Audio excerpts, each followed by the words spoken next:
विजय में भी विनम्रता का एहसास। प्रयास हमारे लिए सिर्फ एक ड्यूटी नहीं है, एक जिम्मेदारी और हमारे लिए एक जज्बात है। हर एक जवान जानता है कि ये मुश्किलातें ये हमारे कर्तव्य का एक हिस्सा ही है। जीत में भी सीख का विश्वास। आज हमारी भारतीय सेना हर समय, हर वक्त, हर मिशन के लिए रेडी है। इतने बड़े और टफ एरिया में भी हम कुछ भी मिस नहीं करते। यहाँ की चोटियों में बलिदान, वीर गाथाओं जैसी बहुत सारी कहानियां हैं। करगिल के महाविजय के 26 साल बाद इस मोर्चे पर कितना बदला है भारत। अब इस इलाके में सिविल और स्ट्रेटेजिक डेवलपमेंट दोनों साथ साथ चल रहे हैं।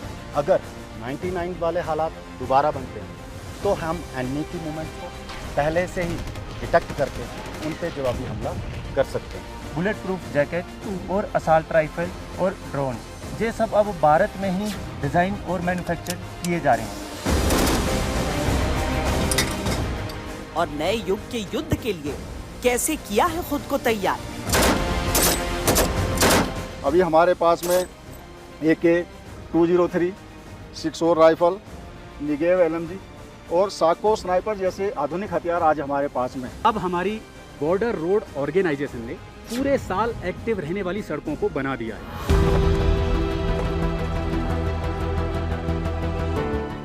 ये वॉर मेमोरियल सिर्फ एक यादगार ही नहीं, संपूर्ण भारत के लिए जज्बा है।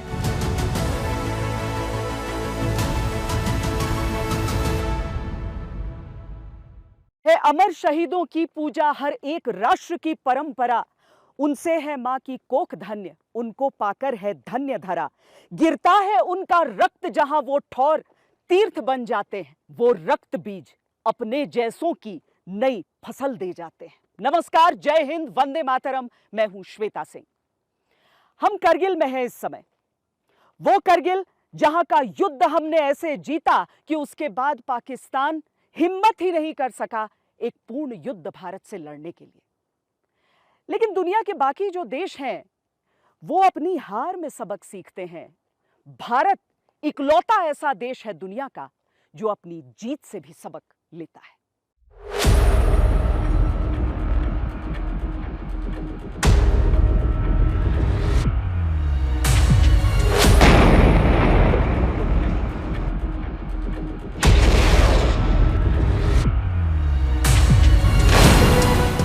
ये युद्ध भूमि के टुकड़े के लिए नहीं था, ये भारत माता के आंचल के सम्मान की जंग थी। ये हिंदुस्तान के अभिमान की जंग थी। ये हमारे अधिकार की जंग थी। ये पाकिस्तान को उसका हद बताने की जंग थी। ये सरहद पर स्वाभिमान की जंग थी। करगिल युद्ध को 26 साल बीत चुके हैं। भारत की सेना ने यहां पाकिस्तान को ऐसी शिकस्त दी थी कि वो दशकों से भूल नहीं पा रहा। लेकिन विजयी दबदबे के अति आत्मविश्वास की जगह भारत ने जीत से भी सीख लेते हुए इस मोर्चे को अभेद बनाया है। जहां भी गुंजाइश थी वहां सुधार किया है। 26 सालों बाद फिर एक बार उसी जगह पर हम मौजूद हैं जहां हम एक बार 1999 में हुआ करते थे। उस समय की हालात को देखते हैं और आज की हालात को देखते हैं तो हर एक क्षेत्र में किसी न किसी रूप में काफ़ी ज़्यादा बदलाव लाए गए हैं। पहाड़ियों के बीच भी छोटे छोटे ट्रैक्स बना दिए गए हैं जिनकी मदद से हमारे छोटे व्हीकल हमारे फॉरवर्ड पोस्टों तक जाने की कार्रवाई कर सकते हैं। आज हम आपको 26 साल के फासले पर 26 साल का फर्क बताएंगे। कैसे भारत ने करगिल के मोर्चे पर खुद को ऐसे तैयार किया है कि किसी भी तरह के खतरे से लड़ने और जीतने में हम सक्षम हों। अगर 99 वाले हालात दोबारा बनते हैं तो हम एनिमी की मूवमेंट्स को पहले से ही डिटेक्ट करके उन पे जवाबी हमला कर सकते हैं। करगिल युद्ध से हमें ये सीख भी मिली है कि हमारी तैयारी पहले से होनी चाहिए और उसी सोच के साथ आज हमारी भारतीय सेना हर समय, हर वक्त, हर मिशन के लिए रेडी है। अगर युद्ध होता है तो निश्चय ही विजय हमारी है। भारत ने करगिल युद्ध में महाविजय हासिल की थी, लेकिन ये भारतीय सेना की परंपरा रही कि युद्ध के उपरांत हर सीख को आगे की पीढ़ियों के लिए दर्ज किया जाता है। जहां कमी लगती है उसे दूर किया जाता है, जो सफलता मिलती है उसे आगे के लिए ट्रेनिंग में शामिल किया जाता है। मसलन वो क्लिफ चॉप असॉल्ट जो नंगी चोटियों पर पहाड़ पे बैठे दुश्मन पर आक्रमण में कारगर रहा, उसे सैनिकों की बुनियादी ट्रेनिंग का हिस्सा बनाया गया। हमारा दुश्मन पूरा एल्टीट्यूड के ऊपर बैठा है। कल अगर हमें हमले करने की जरूरत पड़ी तो हमें ऊंची ऊंची पहाड़ियों पे जाके असॉल्ट करना पड़ेगा। तो अगर हमारे अंदर वो डर रहेगा तो हम कभी वो सक्सेसफुल असॉल्ट नहीं कर सकते। इसलिए डर को हटाना बहुत ही जरूरी है। ये एक क्लिफ चॉप असॉल्ट है। दुनिया इसे क्लिफ असॉल्ट के नाम से जानती है और इसकी बारीकियों को सीखने के लिए भारत की तरफ ही देखती है, क्योंकि करगिल युद्ध में जब इस तरीके का इजाद हुआ था, समझ लीजिए उसी की जन्मभूमि में हम इस समय खड़े हैं। आसान भाषा में कहें तो ये एक ऐसा तरीका होता है कि आप पहाड़ पर उस रास्ते से जाते हैं जहां से दुश्मन उम्मीद ही नहीं कर रहा होता है, लेकिन इसे मुश्किल भाषा में समझने की जरूरत है, तकनीकी भाषा में। ठीक इसी तरह जहां कमी पाई गई उनमें ऐसा सुधार किया गया कि दुश्मन को हमारी रक्षा में अब एक भी दरार नहीं मिलेगी। जैसे करगिल के समय दुश्मन की जिस चालबाजी का पता चलने में वक्त लगा था, उसे दूर करने के लिए जानकारी हासिल करने का तंत्र दुरुस्त किया गया है। हाई ऑल्टीट्यूड की ट्रेनिंग और इन परिस्थितियों में सैनिकों के साजो सामान को बेहतर किया गया है। संचार प्रणाली को पुख्ता और मजबूत किया गया है। हथियार प्रणालियों को जरूरत के अनुसार अपग्रेड किया गया। स्पेस, साइबर और इलेक्ट्रॉनिक वॉरफेयर क्षमता को बढ़ाया गया। जल, थल, वायु सेना का समन्वय बेहतर हुआ है और सबसे बढ़कर उपकरणों और हथियारों का स्वदेशीकरण हुआ है। करगिल विजय दिवस पर हम आपको दिखाएंगे क्यों अब इस मोर्चे पर दुश्मन आंख उठाकर देखने की जुर्रत भी नहीं कर सकता। 1999 तक इंसास राइफलों का इस्तेमाल, LMG जो बहुत अपडेटेड नहीं थी, नाइट विजन का उतनी बहुतायत में नहीं था, लेकिन अब किस तरीके के उपकरण इस्तेमाल होते हैं, किस तरह के वेपन्स इस्तेमाल होते हैं। 26 साल पहले जिन हथियारों से हमने युद्ध लड़ा था वो अब इतिहास की कहानियां हैं। आधुनिक हथियारों की इस तस्वीर में हमारा हुनर, हमारी आशा, हमारा ज्ञान, हमारा विज्ञान और 140 करोड़ हिंदुस्तानियों का भरोसा नजर आता है। ये नया अजय जो असॉल्ट राइफल है, ग्रेनेड लॉन्चर्स और उसी में कुछ ऐसी चीजें जो आज भारतीय सेना की तरक्की आपको और ज्यादा दिखाती है। ये एंटी टैंक गाइडेड मिसाइल जो है ये भारत में निर्मित है। इससे पहले रूस में निर्मित एंटी टैंक मिसाइल हम यूज करते थे, लेकिन अब भारतीय निर्माण जो है, जो स्वदेशी हथियार ये है, उसमें जो रेंज है वो लगभग डबल हो गया है। 3 किलोमीटर से अधिक तक ये निशाना साध सकता है। 75 मीटर से लेकर 3000 मीटर के ऊपर तक इसका रेंज होता है। और ये जो हथियार है इसे 4 लोग कुल मिलकर ऑपरेट कर सकते हैं, यानी कि एक जो टुकड़ी है वो साथ लेकर इसे चल सकती है। इसी तरीके से आप हमारी स्नाइपर राइफल को देख लीजिए, कहीं भी किसी भी दूरी से सटीक निशाना बिल्कुल लगाने में सक्षम। आज भारतीय सेना ऐसे हथियारों का इस्तेमाल कर रही है जो विश्व में सर्वश्रेष्ठ हैं। इनमें कुछ दूसरे देशों में निर्मित हैं, तो कुछ का उत्पादन भारत में हो रहा है। रूस के साथ रक्षा समझौते के तहत AK-203 का उत्पादन भारत में हो रहा है। काउंटर टेररिज्म से लेकर हाई ऑल्टीट्यूड वॉरफेयर तक AK-203 विस्तृत कॉम्बैट परिस्थितियों में प्रयोग के लिए बेहतरीन। ये राइफल दुनिया के सबसे एडवांस और भरोसेमंद असॉल्ट राइफल्स में से एक है। इसका नाम है AK-203 असॉल्ट राइफल।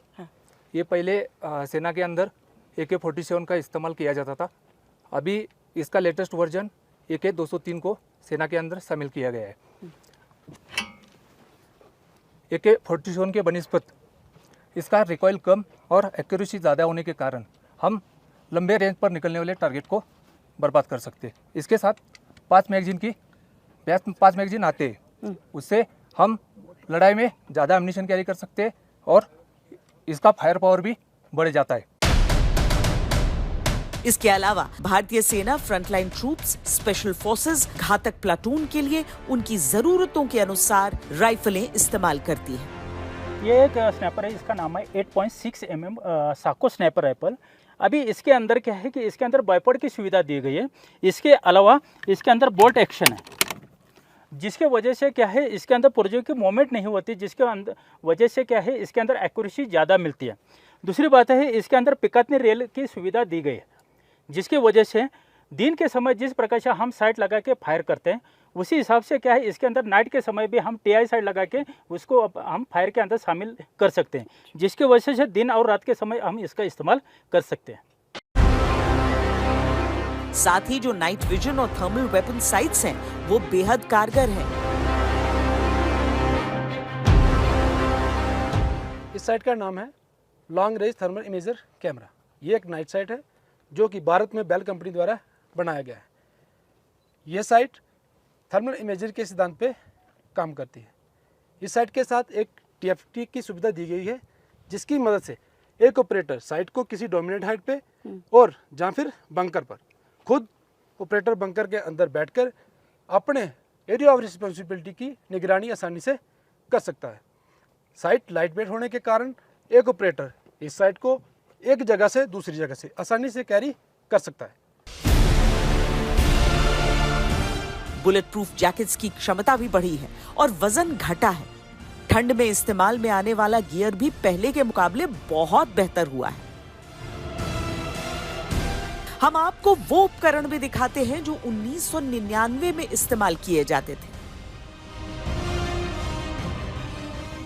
भारतीय सेना के हाथों में आज आप अलग अलग तरह के हथियार देखते होंगे, लेकिन हम बात आज करगिल युद्ध, उस समय कौन से हथियार, कौन से उपकरणों का इस्तेमाल किया गया था। ये AK-47 राइफल्स, हालांकि इनमें कई ऐसे हैं जो कि दुश्मन से कैप्चर भी किए गए हैं। दुश्मन के दांत किस तरह से खट्टे किए थे आप सबको याद है। ये मैगजीन्स हैं, वो नेज़ा है, वो बेनेट है, जिसके अलग अलग तरह के इस्तेमाल हो जाते हैं। उस समय भी आपने देखा होगा कि चाहे गोलियां बचे न बचे, लेकिन दुश्मन नहीं बचता था। बंदूक के सामने के हिस्से में इसे फिट भी किया जा सकता है और अलग अलग अवरोध को हटाने के लिए भी इसका इस्तेमाल किया जा सकता है। किसी चीज़ को खोलने के लिए भी इसका इस्तेमाल किया जा सकता है। ये जो ग्रेनेड है, हैंड ग्रेनेड, इसका इस्तेमाल किया गया था, टाइप 36 इसे कहते हैं। और साथ ही जो मोटोरोला सेट्स थे, जो कि उस समय डिजिटल नहीं बल्कि एनालॉग, और ये जितने भी उपकरण आप देख रहे हैं वो जो पहाड़ियों को पार करने के लिए जिनका प्रयोग किया गया था, उन सब को अर्जित किया गया था। और जब भी एक सैनिक युद्ध भूमि के लिए निकलता था तो वो जो फील्ड ड्रेसिंग होती है, क्योंकि उस समय आपको जिस तरह की चोटें आ रही हैं उसके लिए सबसे पहले किस तरह से जल्दी फौरी उपचार मिल जाए, उसके हिसाब से तो ये सारे उपकरण मोटे तौर पर जो एक योद्धा हमारा 1999 करगिल युद्ध में लेकर निकला था। दरअसल 1999 में जब युद्ध छिड़ा तो भारत को जरा भी आशंका नहीं थी कि ऐसा हो सकता है, लेकिन उसके बाद से भारतीय सेना ने आधुनिकीकरण को अपनी मुहिम बनाया। खासकर पिछला एक दशक इस दिशा में बेहद निर्णायक रहा है। इस बोफोर्स को जब आप द्रास करगिल की चोटियों के बीचों बीच देखते हैं तो अपने एहसास में आपको 1999 की उसकी गर्जना भी सुनाई देती है। गेम चेंजर था। उस युद्ध में जिस तरीके से इसने दुश्मन को अपनी हदों में रहने को मजबूर किया था, ये गेम चेंजर था। लेकिन वो था 1999, ये है 2025। और अब हम आत्मनिर्भर भारत की तरफ तेजी से बढ़ते हुए, बोफोर्स की खूबियों को रखते हुए, बोफोर्स की कमियों को दूर करते हुए हथियारों के साथ लैस हैं। करगिल की लड़ाई में बोफोर्स तोप एक ऐसा ब्रह्मास्त्र साबित हुआ जिसने घुसपैठियों को बेबस कर दिया था।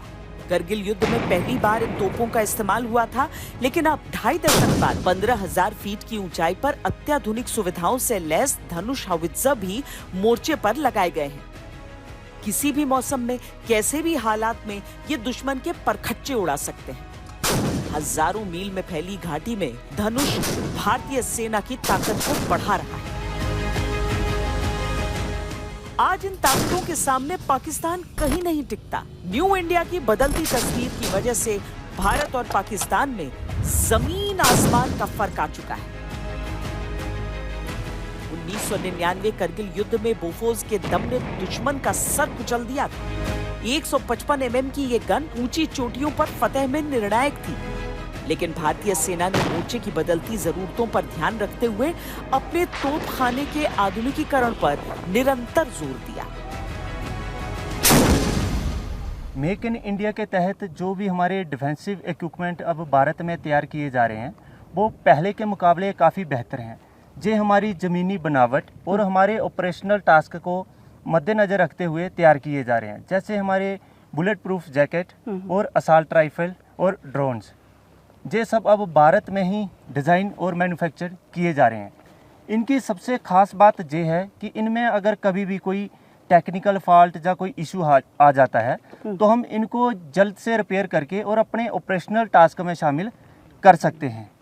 इनकी वजह से हमारी ऑपरेशनल पावर भी बढ़ी है और ये भारत के डिफेंस सिस्टम में एक मजबूत कदम है और ये हमारे लिए गौरव की बात है।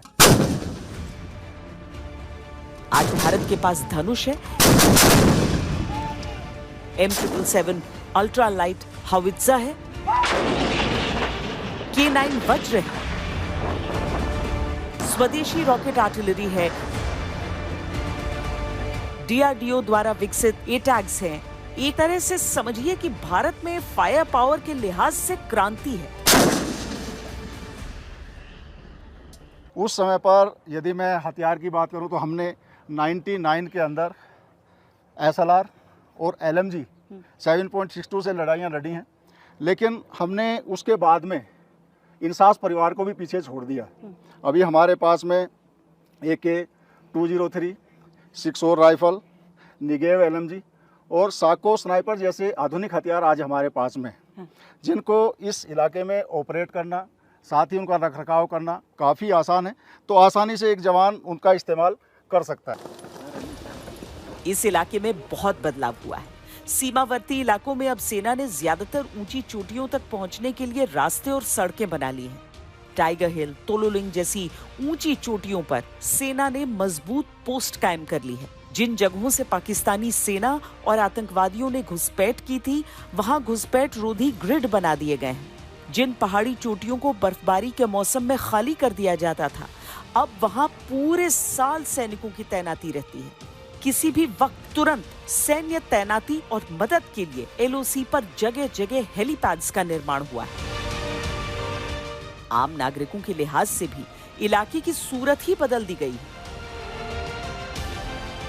कारगिल पर विजय हासिल करने के बाद भारतीय सेना और सरकार दोनों ने एक साथ मिलकर इस इलाके में नए विकास का एक नया दौर शुरू किया है। पहले यह इलाका काफ़ी आइसोलेटेड माना जाता था, लेकिन अब इस इलाके में सिविल और स्ट्रैटेजिक डेवलपमेंट दोनों साथ साथ चल रहे हैं। टेलीकॉम सेक्टर में भी काफ़ी सुधार हुआ है। 4G, 5G, ब्रॉडबैंड और सैटेलाइट इंटरनेट जैसे अपॉर्चुनिटीज़ ने यहाँ के युवा को नई अपॉर्चुनिटीज़ की तरफ जोड़ दिया है। अब हमारी बॉर्डर रोड ऑर्गेनाइजेशन ने इस इलाके के अंदर पूरे साल एक्टिव रहने वाली सड़कों को बना दिया है। इसके साथ ही जोजिला टनल मेगा प्रोजेक्ट ने हमारे पूरे लद्दाख रीजन को राउंड द ईयर असेसेबल बनाया है। इससे क्या हुआ है कि हमारी सेना का जो मूवमेंट है वो और भी आसान हो गया है, और अगर ज़रूरत पड़ती है कि हमें प्रतिक्रिया करनी है तो हमारी प्रतिक्रिया भी पहले के बजाय अब तेज हो गई है। इसके अलावा LOC पर सर्वेलांस सिस्टम को बेहतर बनाने के लिए सैटेलाइट और टोही ड्रोन्स का इस्तेमाल किया जाता है। ड्रोन्स अलग अलग भूमिकाओं में हैं भारतीय सेना में। सर्वेलेंस बहुत प्रमुख रोल इसका हो जाता है। जैसे ये त्रिनेत्र जिसका नाम है, और केवल नाम भारतीय नहीं होता है बल्कि उसमें भारत का अंश होता है। उसके चाहे असेंबली को ले लीजिए या फिर उसके निर्माण को ले लीजिए, अलग अलग तरह के ड्रोन्स। ये एक सर्वेलेंस ड्रोन है, वैसे कॉम्बैट ड्रोन्स का भी इस्तेमाल होता है। इसकी खासियत क्या है कि ये दिन में और रात में दोनों समय में हमारी सेना की आंखें बनकर हमें वो तस्वीरें सीधे भेजता है। ये गर्व की बात है कि उस युद्ध के दौरान की चुनौतियों को अनुभव करने के बाद उन सभी को दूर करने की बारीक कोशिशें आप यहाँ पर देखेंगे। करगिल युद्ध के बाद से भारतीय सेना में आधुनिकीकरण की रफ्तार और तेज हो रही।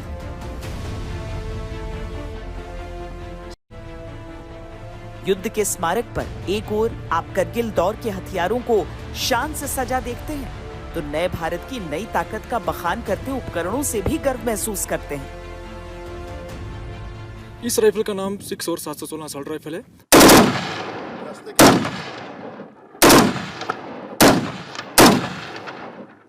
ये यूएसए का बना हुआ है।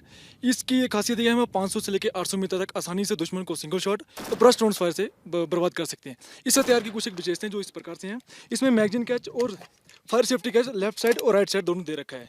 अगर कोई बंदा लेफ्ट हैंड फायरर है, कोई राइट हैंड फायरर है, वो इसका आराम से इस्तेमाल कर सकता है। कई बार क्या होता है कि हाइट अलग अलग होने के कारण कि बट को एडजस्ट करना पड़ता है। इसमें एडजस्टिंग बट की सुविधा दे रखी है।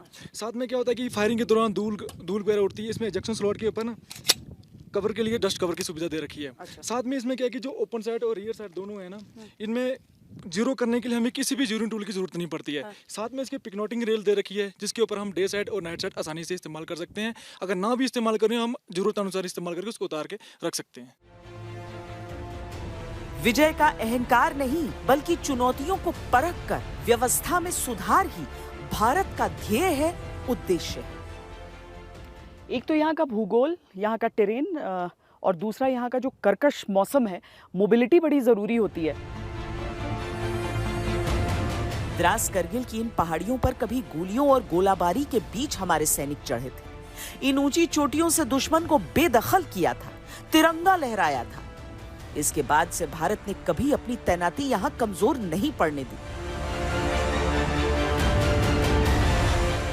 आज सैनिकों के सहयोग के लिए यहाँ ऑल टेरेन व्हीकल्स हैं, जो अलग अलग जरूरतों के अनुसार ट्रूप मूवमेंट से लेकर लॉजिस्टिक्स में काम आते हैं। सब इस व्हीकल के बारे में बताएं, क्योंकि ज्यादातर समय तो यहाँ पर स्नो रहता है पूरे इलाके में। ये मैम, ये पोलारिस 550, हाँ। ये पोलारिस कंपनी से बना हुआ है। ये सेना में इसीलिए दिया गया है कि मोबिलिटी बढ़ाने के लिए, हाँ। जहाँ पे 4 व्हील व्हीकल जा नहीं पाता है, वहाँ पे ये ले जाके हम आराम से ट्रूप्स को एक जगह से दूसरी जगह आसानी से ले जा सकते हैं। अच्छा, मतलब जब पूरा बर्फ रहती है जी, तो उसमें बहुत जी और स्टार्टिंग में जो -डिग्री है, हाँ। उसमें भी आसानी से स्टार्ट हो जाता है ये, हाँ। जो एविएशन का फ्यूल इसमें डालते हैं, इसीलिए अच्छा -डिग्री में भी वो आसानी से स्टार्ट हो सकता है। अच्छा, वैसे भी तो द्रास को जो दुनिया की सबसे दूसरी नंबर पर आने वाली ठंडी जगह है, जो कि आबाद जगह है, मतलब एक ऐसी रिहायशी जगह जो दुनिया में दूसरे नंबर की सबसे ठंडी जगह है, वो है द्रास। यहाँ पर माइनस में भी तापमान रहता है और बर्फ से ढके हुए पहाड़ रहते हैं, और ये बहुत महत्वपूर्ण इस हिसाब से हो जाता है हमारे फोर्सेस के लिए। इन एटीवी में भी कई भारत में निर्मित हैं। ये खड़ी चढ़ाई पर भी फर्राटे से भागते हैं, भारी वजन ले जाने में सक्षम है। जब आप एक विजय गाथा को बार बार दोहराते हैं, जब एक उत्सव बार बार मनाते हैं, तो उसके मायने कई होते हैं, न केवल देश के सैनिकों के लिए बल्कि देशवासियों के लिए भी। 1947-48 से लेकर कई ऐसे वर्ष आए जब पाकिस्तान ने भारत पर धोखे से आक्रमण किया और उसे मुंह की खानी पड़ी। लेकिन 1999 का करगिल युद्ध एक ऐसा युद्ध था जिस युद्ध में पाकिस्तान को इतनी तगड़ी शिकस्त मिली कि उसके बाद वो कभी भी दोबारा सर नहीं उठा सका, कभी भी एक पूर्ण युद्ध भारत के खिलाफ छेड़ने की हिम्मत नहीं कर सका।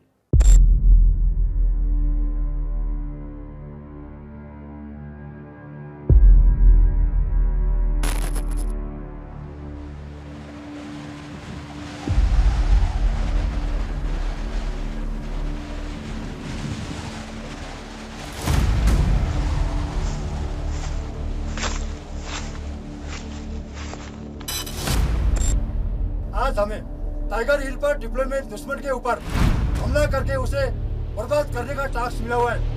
क्या आप उस टास्क को पूरा करने के तैयार हो?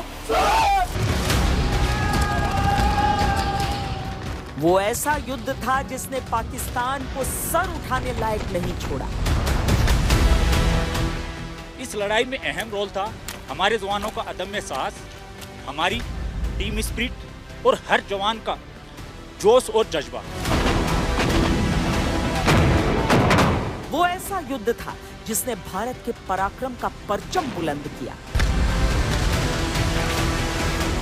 दुश्मन चाहे हमें देखे या ना देखे, लेकिन दुश्मन के ऊपर हमारी कड़ी नजर रहती है। ताकि हम उसको मुंह तोड़ जवाब दे सकें।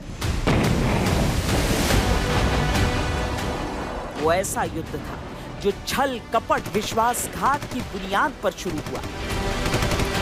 यहाँ की चोटियों में बलिदान, वीर गाथाओं जैसी बहुत सारी कहानियां हैं जो इन चट्टानों में बसी हुई हैं। वो ऐसा युद्ध था जो वीरता, विश्वास और भारत की विजय के साथ समाप्त हुआ।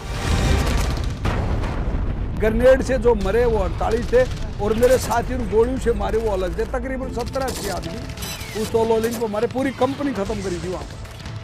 पाकिस्तान की 5 नॉर्दर्न लाइट इन्फेंट्री की एक कंपनी थी, उसको पूरी को खत्म किया गया।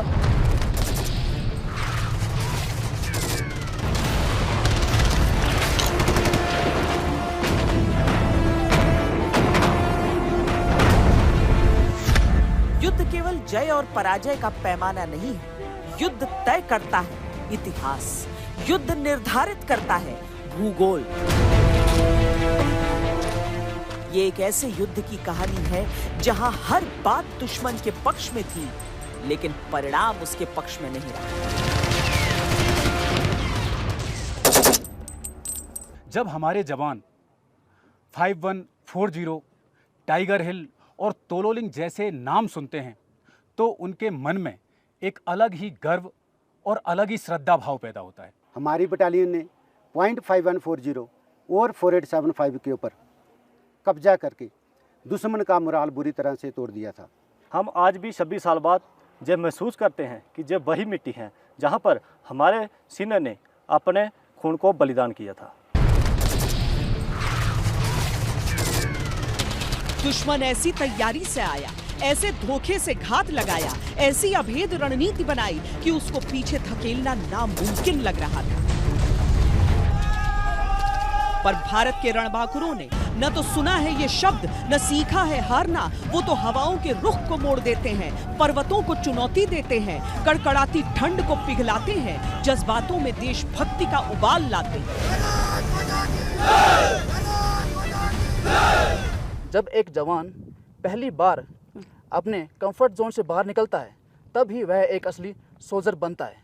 हर एक जवान जानता है कि ये मुश्किलातें ही हमारे कर्तव्य का एक हिस्सा ही है।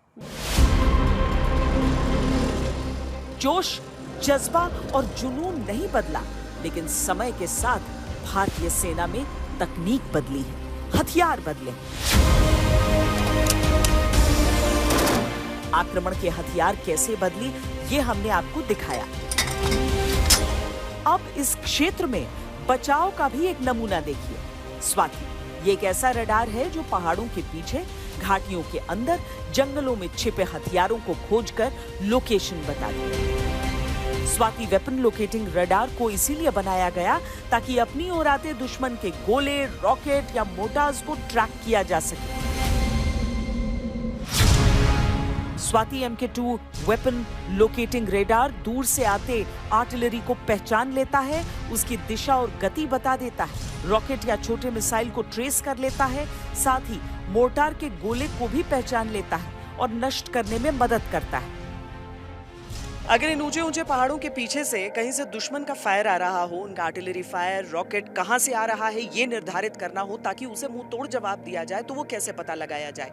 उसके लिए भारत का ये वेपन लोकेटिंग रेडार स्वाति। बड़ी बात यह है कि ये मेड इन इंडिया है।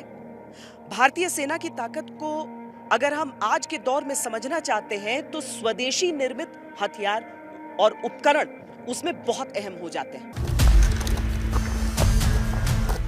भारतीय सेना की सबसे बड़ी ताकत हमेशा हमारे सैनिक ही होंगे, लेकिन उनके जो साथी होते हैं, उनके जो हथियार होते हैं, उनका बेहतर होना, उन्नत होना उतना ही आवश्यक होता है। क्योंकि तिरंगे की शान अगर हर एक हिंदुस्तानी के दिल में है तो वो सब इन्हीं भारतीय सैनिकों के कारण। ये पूरा क्षेत्र जब आप देखते हैं तो देखकर ही इस सोच में डूब जाते हैं कि आखिर कैसे इन पहाड़ी चोटियों पर हमारे सैनिकों ने वो युद्ध लड़ा होगा, वो विजय हासिल की होगी। मेरे पीछे टाइगर हिल देखिए, 0.4875 जिसे आप बत्रा टॉप के नाम से जानते हैं, राइनोज हॉर्न देखिए, 18,000 फीट से अधिक की ऊंचाइयां हैं ये। और जब हम इन ऊंचाइयों की बात करते हैं तो सबसे बढ़कर बात क्या हो जाती है कि हमारे सैनिकों के लिए सुविधाएं किस तरीके से बदली हैं 1999 से लेकर अब तक, किस तरीके से उस ऊंचाई से, उस ठंड से जूझने के लिए उन्हें मजबूत किया गया है, उनके उपकरण उस हिसाब के, उनका पहनावा उस हिसाब का किया गया है। रण क्षेत्र की रणनीति भारत के सैन्य नेतृत्व की ताकत है और युद्ध भूमि पर हमारी सबसे बड़ी शक्ति हमारे सैनिकों का जज्बा है। हथियारों के बल पर उस जज्बे को हरा पाना असंभव है। इस देश की मिट्टी ऐसे वीरों को उपजती है जो बलिदान की परंपरा को साथ लेकर युद्ध भूमि में उतरते हैं।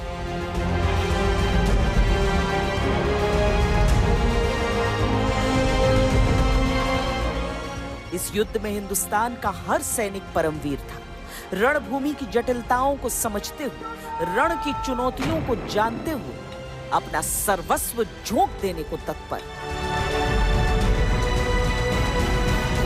द्रास हमारे लिए सिर्फ एक ड्यूटी नहीं है, बल्कि ये एक हमारे लिए सम्मान, एक जिम्मेदारी और हमारे लिए एक जज्बात है, क्योंकि ये वही जगह है जहां सन 1999 के अंदर हमारे पूर्वजों ने अपना सब कुछ यहाँ पर न्यौछावर कर दिया।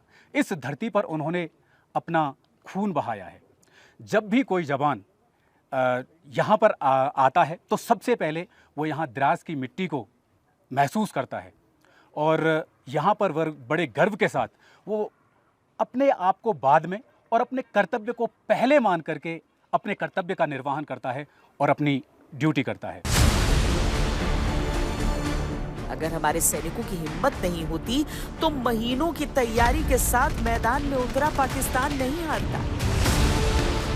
अगर हमारे सैनिकों की ताकत नहीं होती तो हजारों फीट की ऊंचाई पर मजबूती से काबिज पाकिस्तान के पांव नहीं उखड़ते।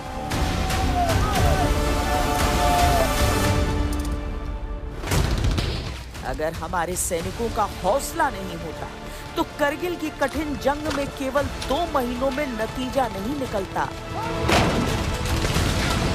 लेकिन हिंदुस्तान के बेटों की हुंकार के आगे बड़े बड़े दुश्मन पस्त हो जाते हैं। करगिल युद्ध में भी ऐसा ही हुआ। और फिर आती है एक राष्ट्र की जिम्मेदारी कि इन वीर सपूतों के लिए कठिन परिस्थितियों से मुकाबला करने में साजो सामान का सहयोग बढ़ाया जाए। फरवार्ड इलाका पर बनाए गए तकनीकी से बनाए गए शेल्टर वहाँ काफ़ी मजबूत हैं और उसके अंदर फिट किए गए हीटिंग सिस्टम जो कि कैरो हीटर बोकारी जवानों को सर्दी से काफ़ी राहत मिलती है। सर्दियों में यहाँ का टेम्परेचर तकरीबन -35 डिग्री से लेकर -40 डिग्री के नीचे चला जाता है। क्लाइमेट में ढलने के लिए हमें एक्सट्रीमली कोल्ड गियर का इस्तेमाल किया जाता है, जैसे कि high altitude snow boots, innerwear, snow goggles, balaclavas. इसे एक जवान के बॉडी का टेम्परेचर को मेंटेन रखा जाता है।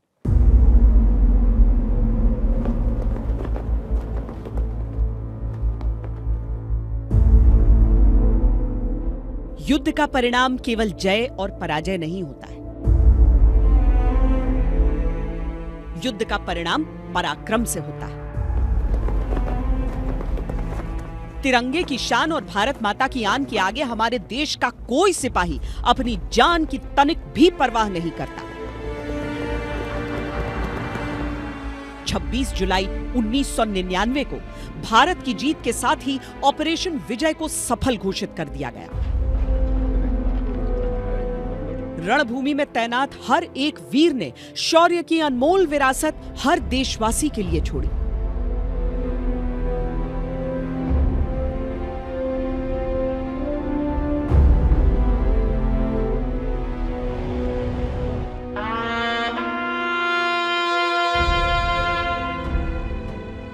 करगिल की भूमि जिनके रक्त से सिंचित है, उस रक्त को महसूस कीजिए अपनी धमनियों में। वीर गति को प्राप्त हर योद्धा का परिवार हमारा परिवार है। देश के लिए सर्वोच्च बलिदान देकर जो वीर चले गए, उनके प्रति दायित्व निभाना है तो निश्चल देश प्रेम से ओतप्रोत रहना होगा।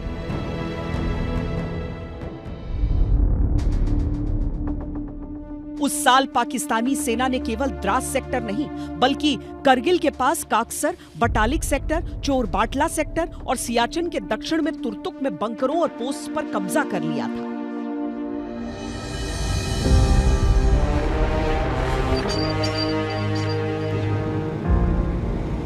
पर भारतीय सेना ने अपना विजय अभियान प्रारंभ किया तो दुश्मन को अपनी हर चोटी से बेदखल किया। करगिल की विजय ने बहुत कुछ बदला।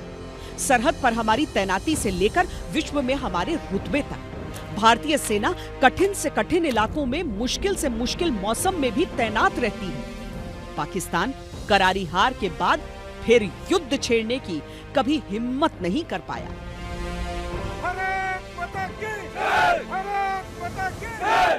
मैं अमर शहीदों का चारण उनके गुण गाया करता हूं। जो कर्ज राष्ट्र ने खाया है, मैं उसे चुकाया करता हूं। द्रास करगिल की इन ऊंची पहाड़ियों को देखकर और करगिल के उस युद्ध को याद करके यही ख्याल मन में आते हैं। अभी के लिए इतना ही। अभिषेक सिंह और कैमरा पर्सन्स अमित बदवार और योगेंद्र सिंह के साथ मुझे दीजिए इजाजत। वंदे मातरम।